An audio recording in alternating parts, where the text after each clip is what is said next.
So I was thinking about the major issues and problems on the team that the Yankees need to address before the end of the offseason. Ranking them, left field is obviously the most important. It's a black hole out there. There's no clear option. Then third base, it's hard to move on from Donaldson because there's not a lot of players available and of his because of his contract. So that's another big one to improve on, though, because Donaldson just cannot hit. But he does bring some value with the glove, so it's less of an issue than left field in my mind. And then finally, getting another lefty in the bullpen, because currently Lanny Peralta is the only lefty, and that's just not a good way to run a team. You need multiple lefties in the pen if you want to have a successful postseason run. So, improving left field, getting a new third baseman ideally, and then adding another lefty. Two of those are very easy to do. Getting a new left fielder and getting a lefty in the pen. And I have a hypothetical trade here that does both of those. One trade kills two birds with one stone. Let's get into this. So this would be a trade with the Minnesota Twins for Max Kepler, and I'm gonna mispronounce this name, Giovanni Morin. Probably saying that wrong. Kepler, you likely know about. He is a Twins outfielder, and Morin is a left-handed pitcher.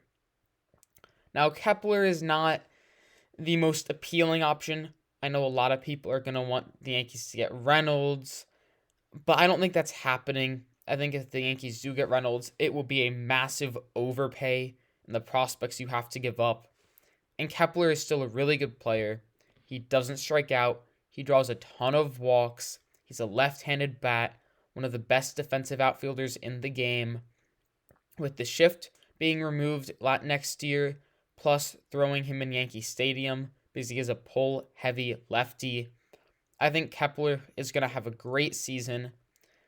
At a worst case, you're going to get about a league average hitter. He had a 95 WRC plus, which is very similar to OPS plus, if you know what that metric is, where 100 is league average. Anything below it is the percent that player is below league average as a hitter. So he had a 95 WRC plus in 2022, 5% below league average, and that was his worst season. So next year, the shift restrictions, left field, the short porch in right field at Yankee Stadium. I think he'll have a minimum a WRC plus about 100, be a league average hitter, and he's one of the best defensive outfielders in the game. He's also incredibly cheap. He has 2 more years of team control, both for about $8 million, and after next season, it's a club option.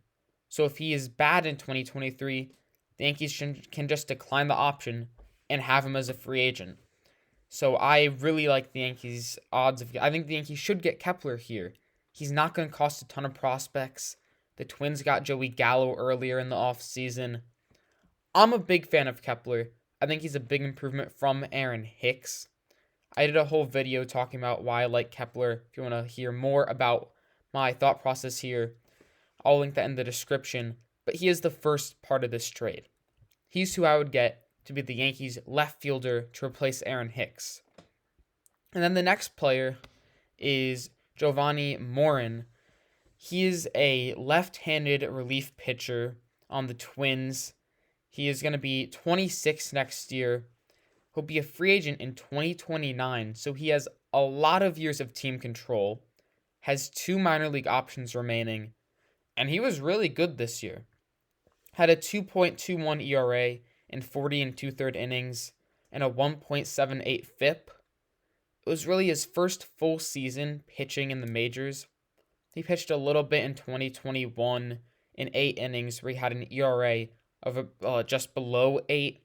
So really his first year of being an established reliever. And something I really like about his profile is his best pitch is his changeup. He throws it slightly under 50% of the time. And when he throws it, about 50% of the time, batters whiff on it. So they swing at the pitch and don't make contact, which is great for getting strikeouts, and he gets a lot of strikeouts. Struck out 12 batters per 9 last year. So his changeup is just a devastating pitch. Batters can't hit it. And when they do hit it, they hit it right into the ground. It had a launch angle of -3 last year. So batters would swing at it. Half the time, they would miss and not make contact. When they did make contact, they would normally hit it straight into the ground, which is an easy out. So I really like the changeup.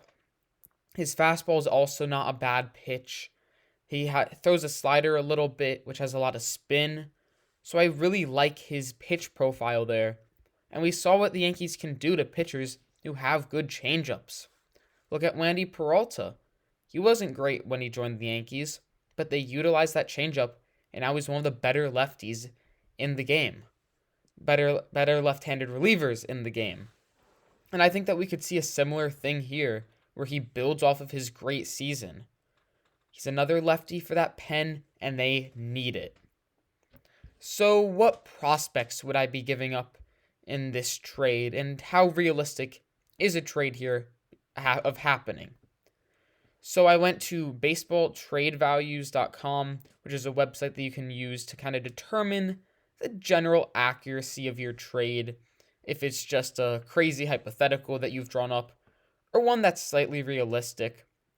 So the prospects I propose the Yankees give up are Trey Sweeney, and again I'm going to mispronounce this name, Yoendris Gomez. Sweeney was the Yankees' first-round pick in 2021. He's a shortstop. He's the Yankees' number 6 ranked prospect according to MLB Pipeline. So he's obviously a good prospect, but the Yankees have a lot of shortstop prospects. They have Anthony Volpe, Oswald Peraza, so they can trade Sweeney without being hurt too much in the farm there. And then Gomez is a right-handed starting pitcher, the 12th ranked prospect on the Yankees according to MLB Pipeline. So those are the two guys I would give up in the trade. And Baseball Trade Values does think this is a fair trade here.